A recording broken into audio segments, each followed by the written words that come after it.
Good morning. Mamumuna tayo mga kalology ng gulay ko. Gulay. Ayan. Kasi kaunti na lang yung bulaklak, kaya talbos na lang ang kinukuha natin. Ayan, mamumuna tayo ng talbos. Ayan, meron pa doon ay. Ayan. Kunin ko. Lalagay ko yung talbos. Ito ang talbos mga kalology. Talbos ang kukunin ko kasi kaunti na lang yung bulaklak. Kaya talbos na lang kukunin natin. Ayan, mahaba-habang talbos. Ayan, talbos ng kalabasa.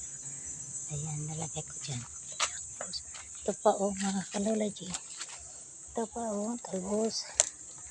Ayan. Ayan, medyo mahaba-haba na yung mga talbos dyan. Dito tayo kukuha. Sana ito o, talbos. Ayan.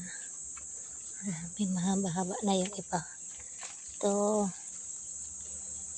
Talbos.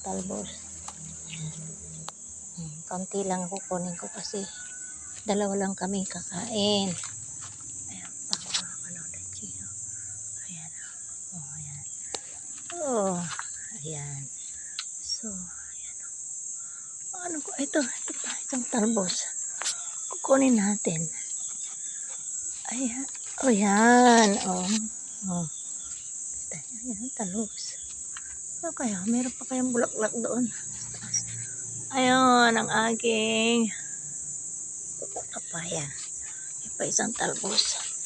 Kukunin natin. Ayun. Ito raw.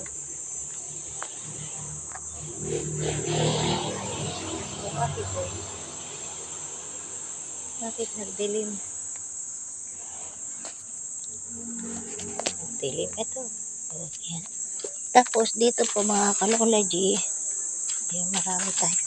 May kukunin tayo dito na mga kalology. Ito pa pala oh. Ayan, talbos. Dami kong talbos. Ayan, dami talbos. Talbos. Ayan, meron ako dito dinadwarf ko yan. Ayan, dwarf. Ginagawa kong dwarf. So, dito pupunta tayo dito. Dito, meron ako ditong so, ito. Sitaw. Ito, may sitaw ako dito. Kaya, kukuha tayo ng nito. Bunga nito. Ayun. Oh, mayroon palang bunga mga kalology. Ito, oh. Laki-laki ng bunga. Ayan, ang haba ng bunga mga kalology. Ayan, oh. Ayan, oh, haba ng bunga. 1, 2, 3. 4 na dangkal.